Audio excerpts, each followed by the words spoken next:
Funding for this program is provided in part by the Minnesota Arts and Cultural Heritage Fund and the citizens of Minnesota. This program brought to you in part by Selco.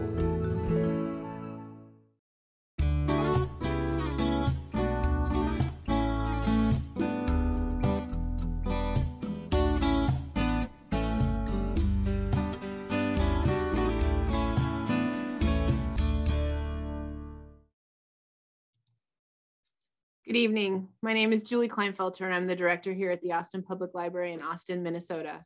Welcome to the Reading for Life lecture. Tonight we are doing Charlotte Bronte's book, Jane Eyre. Reading for Life is a movement of the imagination with the purpose of growing community around a shared love of literature. The idea is that real community begins and ends with our imaginations, and few resources, if any, are as vital to the imagination's development as works of literature. Our presenter tonight is Michael Verde. Michael graduated with honors from the University of Texas's Plan 2 honors program, earned an MA in Literary Studies from the University of Iowa, and an MA in Theology from the University of Durham, England, where he graduated at the top of his international class. He taught for 15 years at the university and college prep school levels, and most recently at Indiana University, and is currently completing his PhD with a focus on literature and religion. Michael founded Reading for Life in 2005. As I said, our text tonight is Jane Eyre by Charlotte Bronte. Michael, the stage is yours. Julie, thank you. And thank you, Austin, Minnesota Public Library, for making this experience possible. I've spent a lot of my life reading and somehow thought that it would be a private pursuit, and I'm delighted to have an opportunity to share. And I know this is the case for many of your patrons, that there are people who read religiously in the sense that it's as part of their life, the way someone golfs or someone cooks or someone gardens. But often for those readers, it's not easy to find a community. In my experience, book clubs, especially for people who love to read, sometimes book clubs can be, more frustrating than satisfying. It would, of course, depend on the group of people, but without some kind of facilitation, it's very, very difficult to maintain a kind of thread and an intellectually developing discussion. And then if you add, of course, wine and other kind of beverages, it can become increasingly impossible. So I hope that what we're doing here is something like a make-believe book club for people who want to go deep into these works of literature in a way that may not be available to folks outside of the university, or for that matter, even inside the university. So anyway, thank you for this. Why don't we start our discussion of Jane Eyre, where Jane starts, which is in a window seat behind, to her right, red moreen curtain, as she describes it, a scarlet drapery, especially thick drapery, and this is to her right. She's sitting cross-legged, as she said, like a Turk. And in her lap is the book Bewick's History of Verbs. To her left, just beyond the window pane, is the inclement weather, about which she said that it was too cold and rainy and not possible, therefore, to take a walk today. I'm trying to describe the novel beginning with Jane enclosed. She's in a confined space in that material and physical way, but more fundamentally, her life with the Reed family. She is not a natural born member of the family. The Mr. Reed, who's passed away, was related to her father, and at his deathbed charged his wife with raising Jane Eyre. And his wife was doing so with a great deal of, she hasn't accepted Jane into the family. So Jane's condition in the family, I'm trying to suggest that it is enclosed in a kind of claustrophobic world that she doesn't feel a part of. She is described even by herself as something like an interloper among these people. She feels herself like an alien. In fact, Miss Reed chastises her because she can't be natural enough, by which Miss Reed means something like normal, with her own children constituting the norm. And her children aren't particularly bright, and they're certainly not imaginatively excited about anything. And her one son, John Reed, is described as gluttonous and a almost sadistic bully. And these are the people around which she's surrounded, and her status in the Reed family is lower even than the servants. When she is discovered reading in the window seat, John tells her that she is not to read their books. And soon thereafter, he takes this same book and throws it across the room and bloodies her lip or nose. I'm trying to create a picture of a 10-year-old girl in a family where she is emotionally, verbally, and physically abused for resisting this assault on her person, for standing up for herself, for being physically assaulted by John Reed, who's 4 years older. She's thrown into the Red Room, and perhaps there's fewer scenes maybe that are more memorable. This would have to be among the constellation of scenes in the great works of English literature that people would recall it sort of reflexively. And the Red Room is, I want to stress, is a part of this notion of being enclosed in a place that's infernal in its isolation. So it's a contrast. She's in a place where there is heat because of physical and verbal violence, but more fundamentally, she's isolated. In other words, though there is a kind of a threat of physical force, there is not intimacy. So it's heat without warmth. It's a heat that could burn you, really.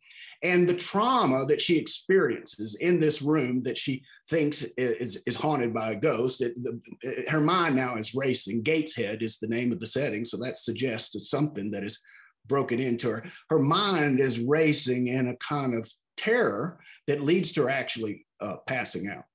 So this is where the novel begins. If you can imagine someone in a least auspicious situation, existentially, of a 10-year-old without any natural family, with no support emotionally or otherwise, and no prospect for the future, in a home of people who find her odd at best, a nuisance at worst, and who from time to time, including the mother, get some strange pleasure in degrading her in various ways. This is where the novel begins, enclosed in what I'm trying to capture with the image of redness, the Red Room and the red maureen curtains, of something that is like hell, you could imagine, existentially. The novel ends in a very different set of circumstances for Jane. She's in a place called Ferndean, where she has been reunited with the love of her life in a most unlikely set of circumstances. She now is not only wedded to the one that she loves most, in contrast to being divorced or isolated from the Reed family. She's now wedded to the love of her life in a place where there is no sense of a power differential. She's wedded to Rochester in such a way that both feel of each other, that they complete each other. This is stressed in the concluding chapter of how each part of their own being, both physically, because Rochester has lost an eye and his house burning down, trying to save Bertha Mason, who started the fire. He lost his eye and lost a hand. So even physically, Jane, who is now leading him and in some ways being his eyes, even at that anatomical level, their bodies have fused in a way. But more fundamentally, they are wedded at the level of spirit, but not in opposition to or in tension with the body. They are wedded in body and in mind and in spirit. Jane has also been bequeathed, much to her surprise, in fact, at this point, when Ferndean takes place less than a year earlier, she's learned that she's inherited a rather enormous fortune of 20,000 pounds. I'm not exactly sure what that would mean in terms of wealth in our terms, but the way that Jane receives the knowledge, she suggested that she would have been blown away with 5,000 pounds, and not to mention 20,000 pounds. And not only has she come into this inheritance, but she's discovered that this family, who essentially has brought her in at the brink of her own extinction when she has fled from Thornfield and really randomly picking a place to find some kind of shelter, and without any resources whatsoever, finds her way to a small house, and this family brings her in. It turns out, through the twist of fictional fate, that the family that is brought her in for shelter are related to her as second cousins. So I want to create a picture of just how different Jane's condition is at the beginning of the novel from the end. And in, I guess, pithy terms, we can say in the beginning, she is isolated and cut off and dismembered for any sort of communion or affection. She doesn't belong. She's an outsider. At the end of the novel, she is entirely reunited in every way with kinfolk and with the love of her life. And she is no longer in a place where she needs to fear anything. And she expresses her life in a, like the most, if you can imagine a happy ending. I don't know if it could have been articulated any more forcefully and convincingly as this novel ends. So I guess the question that I raise for myself and would throw out for whomever is participating is, how is it that Jane Eyre, at 10, an orphan with no resources, finds her way roughly 10 years later in the very opposite set of circumstances that one might think of as beatific or as a fairy tale ending, except in very material and corporal and real world terms? If we think about the movement from Gateshead to Ferndean in geographical terms, then we're talking about a movement of time and space. And the way that happens, you could just recount the plot, because that's it. But if we imagine that Ferndean symbolizes something more than just a geographical location, let's say that Ferndean is emblematic not only of Jane's external world, but of her internal world. In other words, the world as she is experiencing it from the inside out, and not simply the world in which she's an object.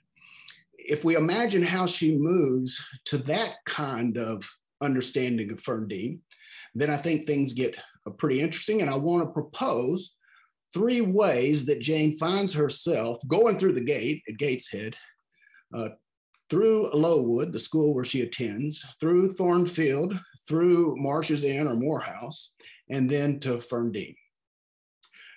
The first thing I would say that explains Jane's arrival at this happy ending is her insistence, as she says, with respect to being thrown into the Red Room, "I resisted all the way." And I would say this is true for Jane's life for the next 10 years, that each one of those locations, she was confronted with one or more people who, like Miss Reed or John Reed, the bully, would put her in her place, and her place being a place that was suitable for their image of her. In each of these locations, she comes across someone who would define her, and not only just who she is, but where she belongs in the world. And in each one of those, let's say, collisions of will, Jane resists an interpretation of her that doesn't feel congruent with who she experiences herself to be. And if we think that her resistance is taking place in a context in which she has no resources, she has no backup. I think I'm 55. I think I'm around 55. And even to this day, I know that if things implode around me, I can pick up the phone and call my mother. I'm embarrassed to admit that, but that's the fact of the matter. And that's at 55. So I'm imagining at 10, when you have no one that you could call on, and yet you're resisting, often at the cost of the potential of being cast out. In other words, as in fact happens at Gateshead, because Jane resists the depredations of the Reed family, Miss Reed has her sent to a school for orphans. She's kicked out for what? For resisting being abused. So Jane's resistance is taking place in a context where there is something to lose if she resists. And I think that adds a great measure to the intensity of the novel, because again and again, really, Jane is coming into a situation where she could lose her life by accepting a kind of place that is offered her. that is the irony. If she accepts a kind of opening, but that opening isn't consistent with her sense of herself, then she would come in out of the inclement weather physically and emotionally, but she would do so at the cost of some kind of, let's say, constriction. Again, she could have a place as long as she would agree to be less than who and what she is. If she would agree not to allow herself to expand into its most fruitful form, then she can have a place. For instance, at Lowood, at the school, Mr. Brocklehurst, who's the headmaster of the school and a very wealthy man, he learns from Miss Reed. Miss Reed explains to Mr. Brocklehurst that Jane is a bad child. So it's almost like a spoiled fruit, an apple, like something's wrong with her.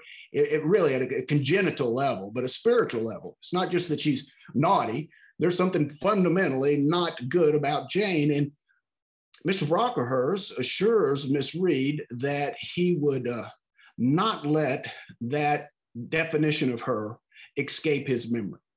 And at Lowood, in front of all of the students, roughly 80 girls, Mr. Brocklehurst comes in and he gives this peroration about this one particular girl in their midst who is an example of what not to be. This is an example of someone trying to define Jane in a way that is reduces her and indeed is abusive. And she has to find something within herself, a strength of character that says, even if only to herself, that what is being said about me is a lie. In fact, when Miss Reed is telling Mr. Brocklehurst that she is a liar, Jane, at a certain point in her fury, I'm trying to play off the idea of fire and cold and ice, starting back with being in the window seat with the inclement weather to her left and the red curtain to the right. Again and again, this notion of an intensity of passion, but also a coolness of intellect come into a kind of collision.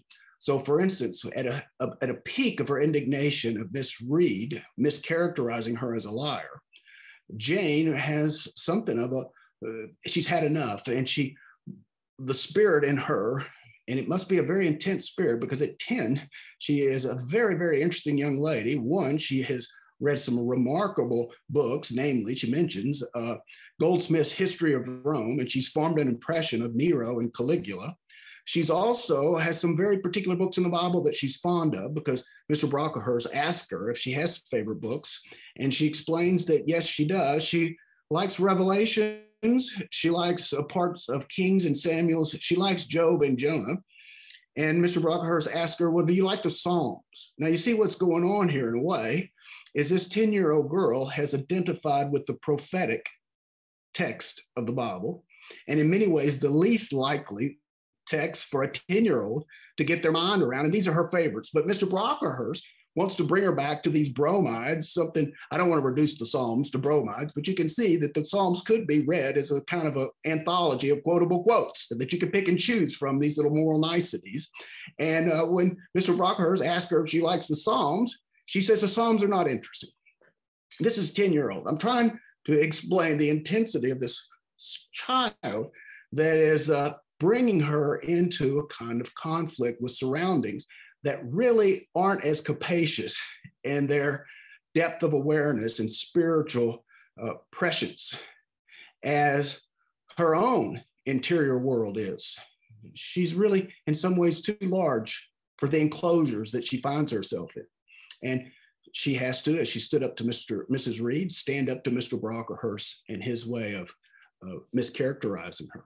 Also at Lowood, very quickly, Helen Burns, who is depicted as something of a martyr and a saint. She's a young girl who has a Quaker-like disposition.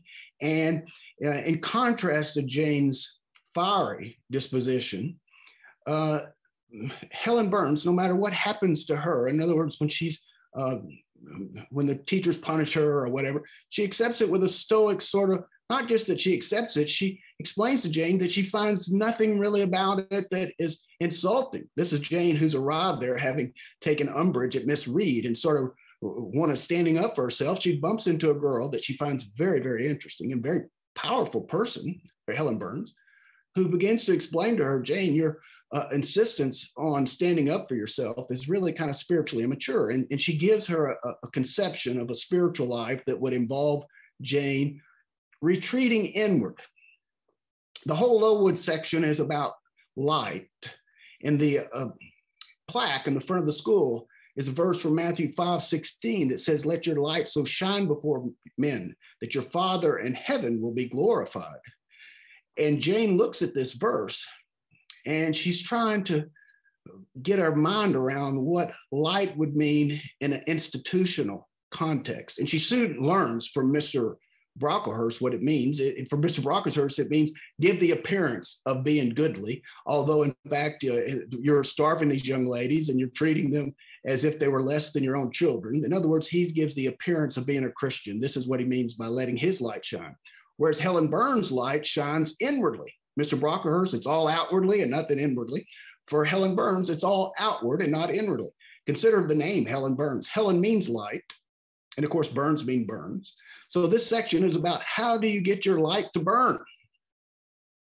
And this is what the fiery, passionate Jane is having to learn. How is it that I bring forth this intensity that is within me, this volcanic sort of willpower, in a way that doesn't lead to me doing what I did to Miss Reed, which is simply almost really she chastised her so fiercely that Miss Reed was broken by this child. And afterwards, Jane did not feel good about it. And so she arrives at Lowood knowing that she has this intensity, but that there's something about it that needs to be expressed in a way that's generative and not destructive. And she meets Helen Burns, who suggests, well, you should just keep it all inside. This isn't Jane's way. In other words, at one level, she rejects Mr. Brocklehurst being all about the light shining outwardly. And at some level, she resists Helen Burns' solution. Helen Burns dies, interestingly, of consumption, which is to say she had a fever that burned her up inside. So for all of her commitment to Christianity, her particular understanding of Christianity almost led to something that was masochistic. If Mr. Brocklehurst is sadistic, there was something masochistic about Helen Burns, and Jane resists both of those. I don't want to reduce this to saying it's something like Goldilocks and the Three Bears, of the porridge being too hot or too cold, but you can see again and again through the novel, there is these opposites that Jane has to resist both of those for some other kind of way that doesn't seem available to her. And so real quickly, she resists Mr. Rochester, who would make her one an angel and then make her a wife, but not legally. She resists that. Even though she loves Mr. Rochester more than life itself, she will not agree to wed him under circumstances that, because they're principles that she believes that are divine principles, she will not compromise her fidelity to those principles, even to have the love of her life experienced in this, what must have been an unimaginably desirable way. St. John Rivers, or spelled St. John, but I was told by someone who wasn't from East Texas and probably knew how to pronounce these words, that it was pronounced St. John Rivers. And St. John Rivers wants to define her as a missionary wife. He wants to wed her, but without any kind of passion or any kind of physical desire. And he wants her to be his helper as he conquers India, proselytizing. He calls them the Hindustani or the Indian people. And he wants Jane to accompany him in this role of something like an assistant, but not have any passion. Jane says, I could go as an assistant and more like a sister, but I can't go as your wife because I don't feel that way about you. And St. John Rivers won't have it. This was yet again a situation where someone is trying to define Jane in a way that's not congruent with who she is. So you can see Jane's movement from Gateshead to Ferndale as a succession of resisting definitions of herself that would, if she accepted them, and there could be many things about them, those proposals that are inviting, that if she accepts them, something in her would have to be either constricted or amputated, denied or repressed. We can think, for instance, speaking of fire, Bertha Mason, she might be thought of as the opposite of Helen Burns when it comes to fire.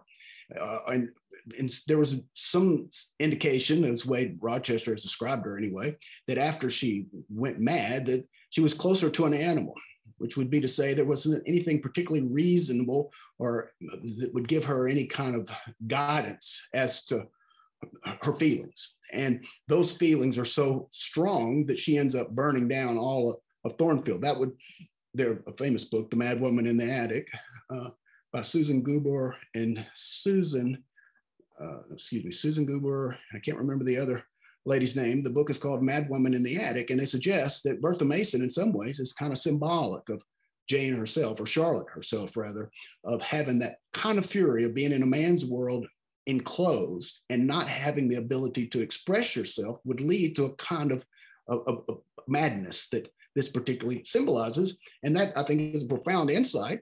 But I'd also suggest that Jane resists that madness and moves out of Thornfield. In any case, number one, from Gateshead to Ferndean, resisting all the way and resisting the place that people proffer you that is not consistent with your interior world, both intellectually and with regards to your feelings, carnal desires, and your, let's say, reason and intellect and consciousness. In any situation in which all of those aspects of Jane would not have a place of expression, she resists the place offered her. So you couldn't get to Ferndean if you accepted some other lesser state of condition, is what I'm trying to propose. Secondly, in addition to resisting definitions that don't fit, Jane seems to be deeply, intuitively involved with spirits of various sorts. Perhaps above all else, there seems to be a very deep connection between Jane and the moon. At crucial moments in her life, the moon appears. In fact, in one of her drawings, she draws the moon as the queen of the evening star, and she consistently, indeed always, refers to the moon as a she. And this moon is something like I guess you could say like a Athena to Telemachus, something like a mentoring spirit that gives her inclinations, proclivities, when she's in doubt as to what direction she should take. Jane also experiences guidance from the spiritual world in the form of dreams. She has auditory visitations. She calls them visitations. So in addition to resisting things that don't fit, she seems to be attending very deeply to another dimension of existence that seems to be allied with her fruition. I want to suggest, in other words, that the spirits that are and kind of companioned to Jane.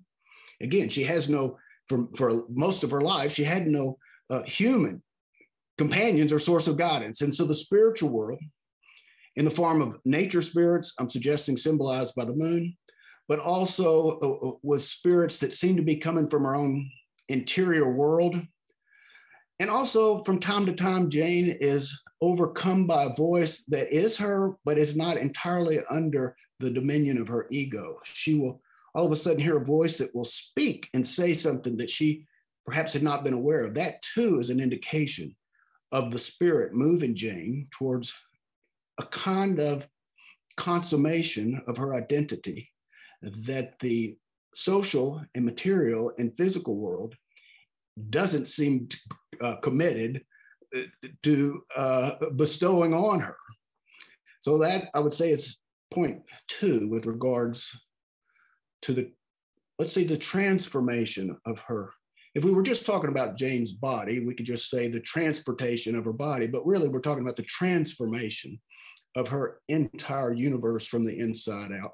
And these are elements. So resisting definitions that don't fit, being attentive to spirits that seem to have your own development and indeed your blooming as a finding the most fertile form of your expression, seem to be committed to that, even when nothing else in the material world seems to be. And then thirdly, and I think this is most interestingly, and we can move towards a kind of stopping point for questions, Jane marries opposites. If we go back to her initial situation in that window seat, when she's enclosed in these drapes, these red drapes with the inclement weather to her left, and we consider that she is reading a book, Bewick's History of Birds. What she says about that book is that she was deeply drawn to the pictures. So here she is, a 10-year-old girl, and she's looking at these birds in different kinds of terrain. And she's especially drawn to those birds that are in the coldest and most desolate climes. She picks out the Arctic zone, for instance. Now, at one level, what's going on? She's identifying her interior world in these images. And Jane is being moved by these pictures when, through this book, she's having, in other words, stimulation that is not available to her through the Reed family or through that environment. She has another source, really, of nourishment, is what I'm getting at. And that source of nourishment is working its way through her imagination. She becomes a gifted drawer, painter. And this becomes a practice for her as a kind of medium. And I would want to propose the idea that as an artist, what she's learning how to do is to take things in the natural or historical world. Remember, it's Bewick's History of Birds, and turn those natural material things into images. Art, for instance, may represent the material world, but the form of the work of art, in other words, the composition of those contents. The composition is not derived from the natural world. The composition is derived from the world of the imagination. So works of art, you might say, take what's out there in terms of nature and transforms that nature into a nature that includes the human imagination. And what the artist does in many ways is integrate opposites into a generative composition.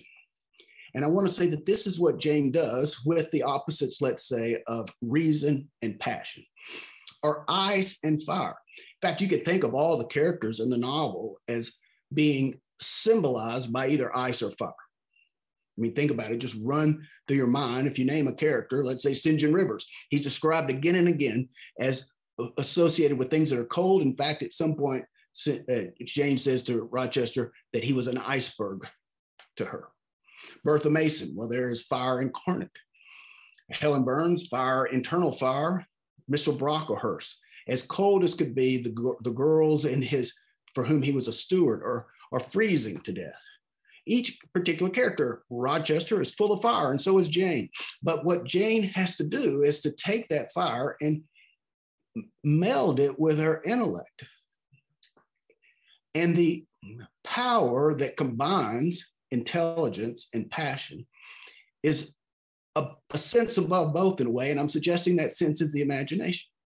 That the imagination has an intelligence, but it's an intelligence that includes the body. You can think of people, you could say that they're sort of alive from the neck up, or people who are able to abstract and cut themselves off from concrete things. Well, the imagination is precisely the opposite of that. The imagination includes the body's desires in its way of making sense of the world. So when Jane is put in these positions where she has to choose one element of herself or the other, and she resists, she can draw upon the imagination to imagine a synthesis of those opposite things. Let me give you a real concrete example. So both Mr. Rochester and St. John Rivers want to marry Jane. They both propose to her. And initially she rejects both of them. In fact, she rejects St. John Rivers completely. The cost of marriage for Mr. Rochester would be to accommodate her passion at the cost of principle. You could say that she could take the fire if she would let go of what the ice or intelligence or something that is not of the body, of the mind. She could get her body's fulfillment at the cost of her mind. St. John Rivers' proposal is absolutely the opposite. He's not interested in her body. He doesn't want a passionate marriage. He wants her as a helpmate, in which the ideology of Christianity is the main source of intercourse between them. That is to say, they would live a life sort of from the neck up, but the neck would keep going, or up would go all the way to heaven. And Jane would sort of be asked to give up her life here on earth as a carnal being in order to participate in St. John Rivers' picture of her.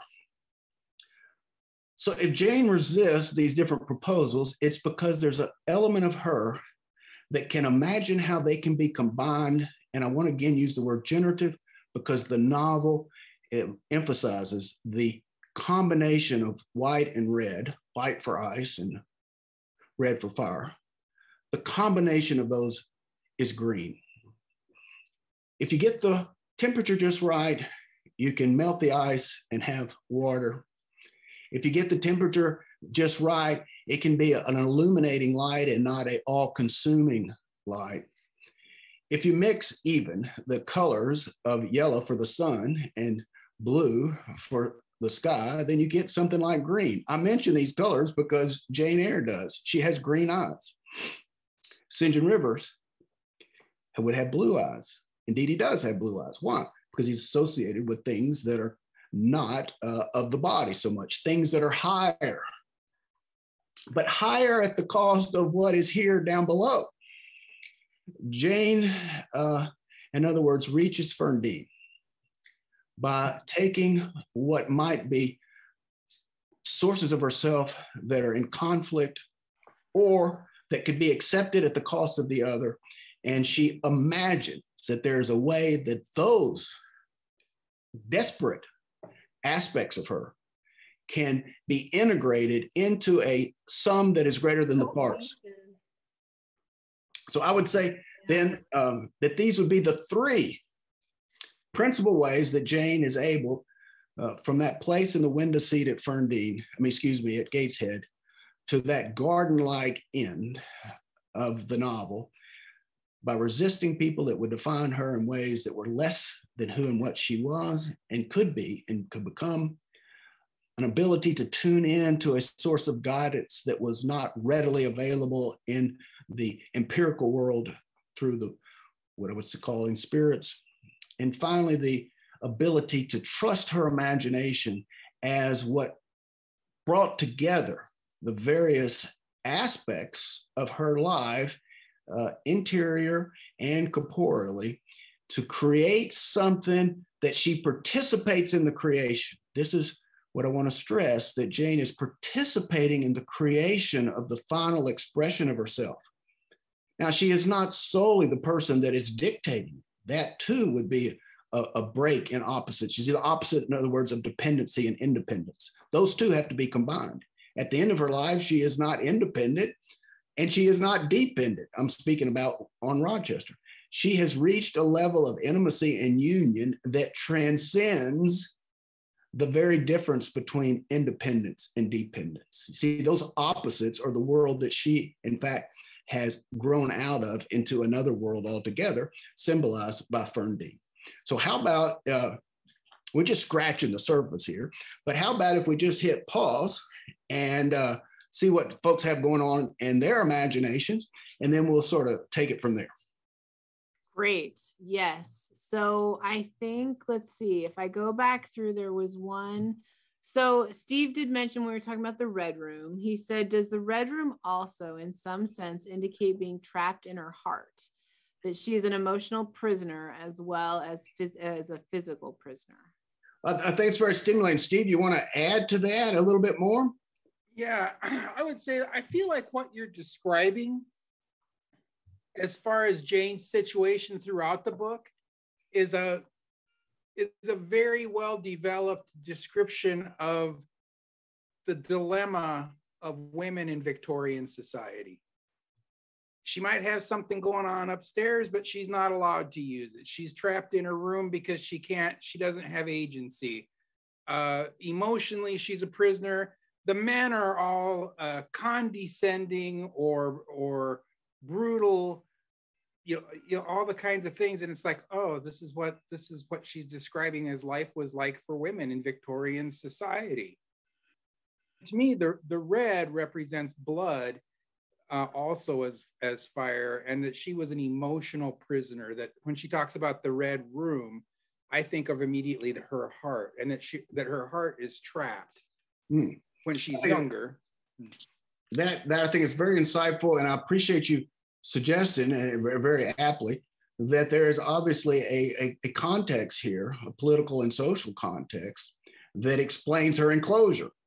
And very much fair to say, because the novel itself makes it very, very clear, that it is a world that men define the places, especially of women, and those places are very limited. You can be a governess.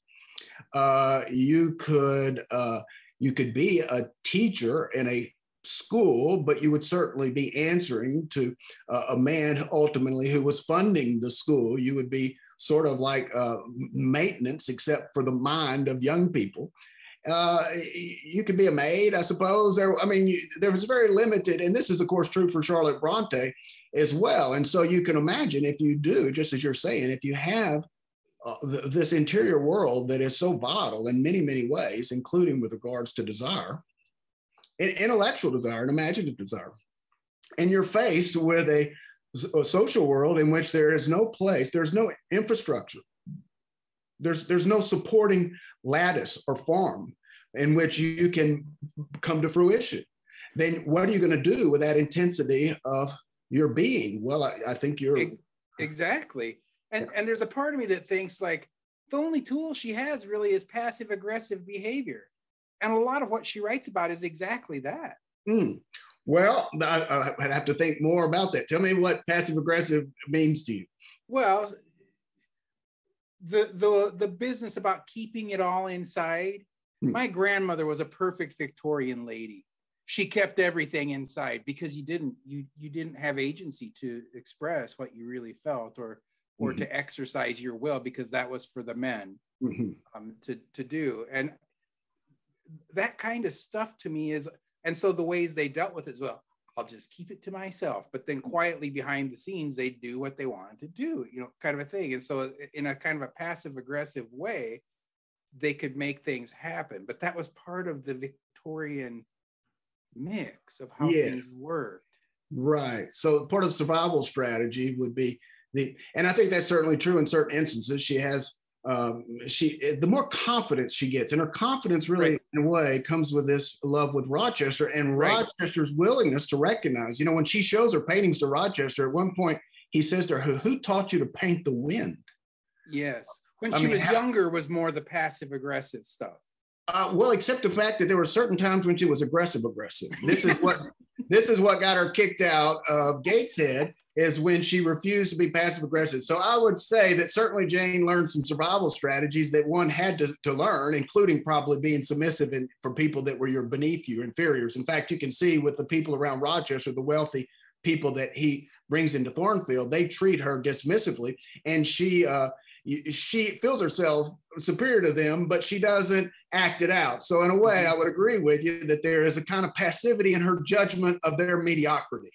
Okay, this is some way she's assuaging the insults to her being, is she's saying, well, yeah, but you're so limited. You have no idea that Mr. Rochester and I have this separate way of reading each other that goes so beyond what you can do with Mr. Rochester. So I would certainly agree with that. But I would also say that at some point she had to resist those strategies if she was ever going to achieve the kind of union she achieves in Ferndean. In other words, if she would have reconciled herself to this passive aggressive subterranean sort of a self-medicating mindset, then we wouldn't have seen the Ferndean that we see, in which none of that needs to be in play at all. So I would say that she did have to learn survival strategies, but then she also had to resist the temptation to let those strategies be sufficient. This would be part of resisting all the way. And it was her art that gave her the avenue to do that. Absolutely, because the art was enabling her to bring out those different parts of her character in a unified form that was itself more that it was her plus her imagination. It was all of her manifest. If we're going to say that her mind bloomed, it bloomed through her art. And what we saw there then was not just her interior self, but her interior self as it was combining elements, including things that were not herself. At the end, she combines Rochester into herself, and Rochester combines her into his self. So in a way, they're achieving a kind of, you can call it a consummation, speaking of fire, but also of intercourse and also of intellectual intercourse.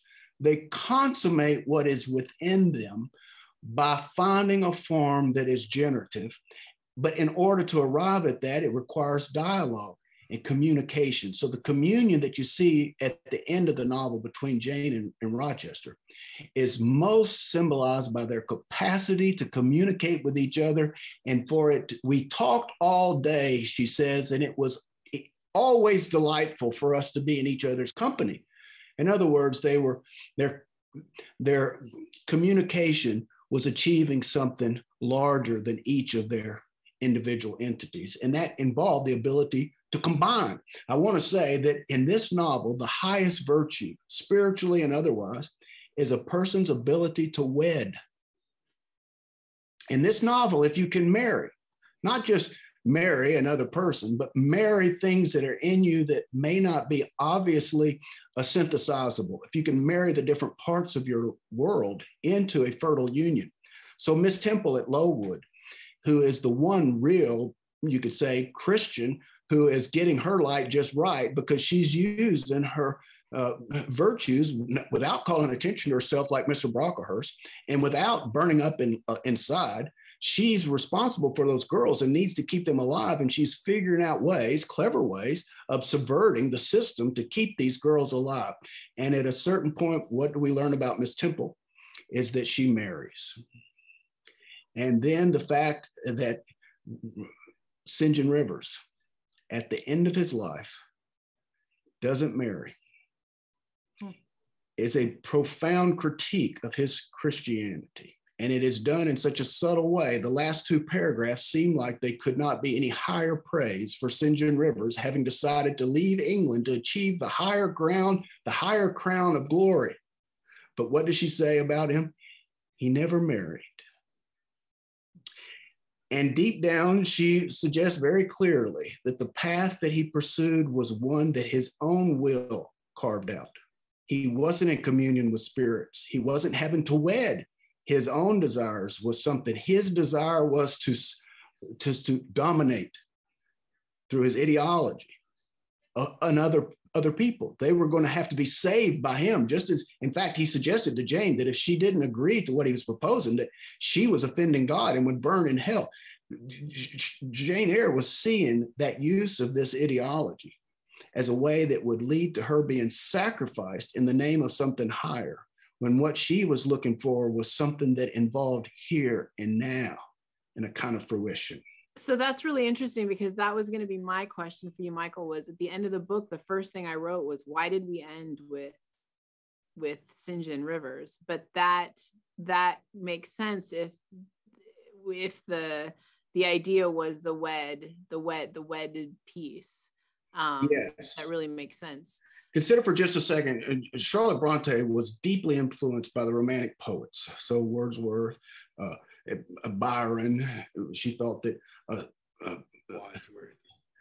Scott, Sir Walter Scott, she associated him with Romantic. She was deeply moved. She loved, but she was also, her father was a pastor from Cambridge. She ended up marrying a curate, or a pastor. She marries a pastor, but she herself loved the Bible. When she went to Brussels to study under Constantine Hager, he said about her that she was nourished on the Bible. He had never met anyone that knew the Bible the way Charlotte Bronte knew the Bible. And so what she has been faced with is a very interesting dilemma, because she loves the Romantic movement. And in the Romantic movement, the imagination, one's own imagination, is almost supplanted the place of an external creator. You see, in the Romantic movement, the imagination becomes something like a divinity. But in Orthodox Christianity, that, of course, would be a kind of a Prometheus. It would be diabolic to put yourself as the source of your own creation. So here was this titanic mind and imagination in love with traditions that seemed, here we go, the marriage of opposites, who seemed to love two traditions that were incompatible ultimately, and yet she wedded them. I'm going to suggest that Jane Eyre, look at this. It is the Byronic Rochester and the Miltonic St. John Rivers, right? Here is the Romantic Byronic hero, and here is the hero of Milton, the Christian Greatheart, both of whom try to wed her, and she resists both of them initially. This is a great example of her finding a union of opposites that was not readily available to her, or at least was not being offered to her by the people around her. So one thing you could say that Charlotte Bronte accomplished was she gave a depiction of what what Christianity would look like if it didn't look like St. John Rivers Christianity. As he says about Revelations, he's interested in a new heaven and earth. And what he means by that is the heaven that you reach after he dies. Jane also has a vision of a new heaven and earth, but it's here and now in Fernandine, not there and then after my body is dead.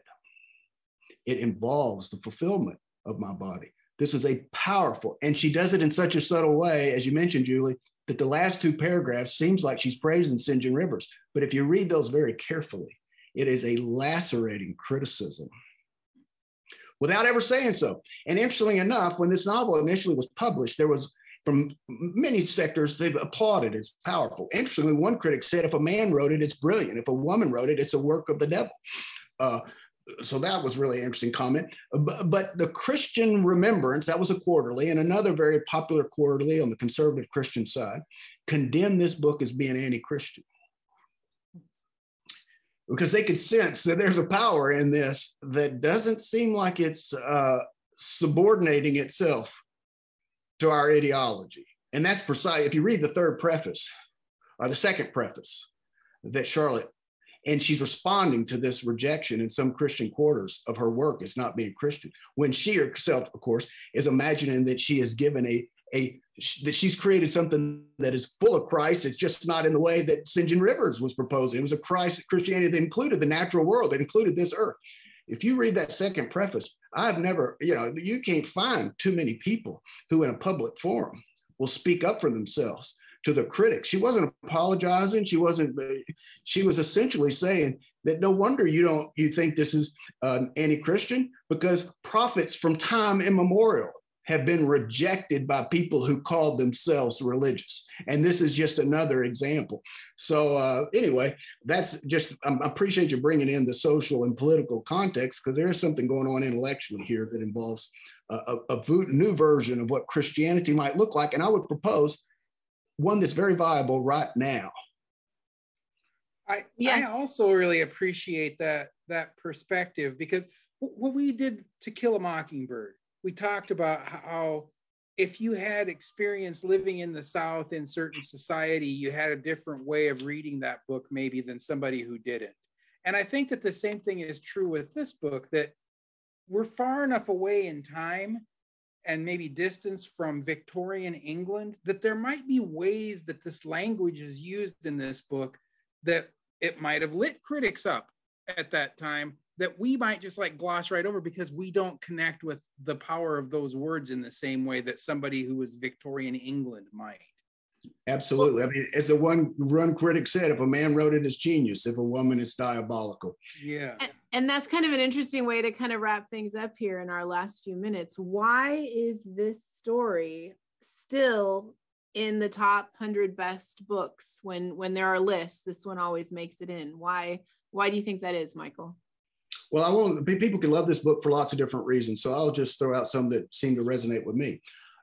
If you just read the prose is poetry. It is poetic, concentrated prose. The mastery of the English language, the vocabulary that she has, the intensity with which she describes things that are very difficult to describe. She likes people who can read another person's character and then articulate it. Her ability to articulate things that typically are beyond language is remarkable. So just the experience of the concentrated poetry of the prose. But if you could imagine the ultimate fantasy of experiencing a union in your life in which you are fulfilled in every possible way with another being without sacrificing one modicum of what makes you unique, so that you could have the best of both worlds, your entire sort of unique idiosyncratic self and also complete intimacy. Is there any greater dream of the human heart than that? So the fact that she has been able to give an image of what that would look like, I would think would make it awfully impelling for time immemorial. I also sort of see this as like a feminine version of like a Horatio Alger thing, Well, wonderful. I would just swap for Horatio Alger, Bunyan's Pilgrim's Progress. Yeah, she's using the tools that are available to her as a woman to achieve success. And it's very much that same kind of a thing, which sort of fits with the Victorian. Absolutely. She is taking those different tropes and those genres from Victorian to the Christian quest, to the romance, the Gothic terror. She's taking those genres and fantasy, and she's wedding those into something that had heretofore never been seen. I want to stress that she did, just as you said, and it's a wonderful way to put it. She took these desperate different literary traditions and she transmuted them into something that did not have precedence. Mm-hmm. And it seems to me that almost every woman I've ever known loves this book. And I feel like, are there pieces of this story that resonate with women today dealing with condescending men, this kind of stuff? Are there pieces of that still resonate with women today in ways that maybe as a man I don't connect with as well? Quite possible. I'm sure that must be the case. Excellent. Julie, thank you. Steve, Kevin, Tom, everybody, Courtney, thank you so much.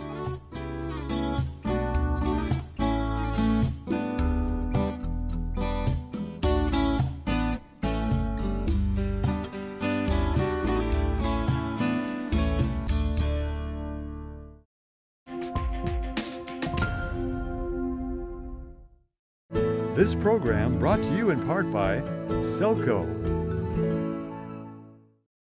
Funding for this program is provided in part by the Minnesota Arts and Cultural Heritage Fund and the citizens of Minnesota.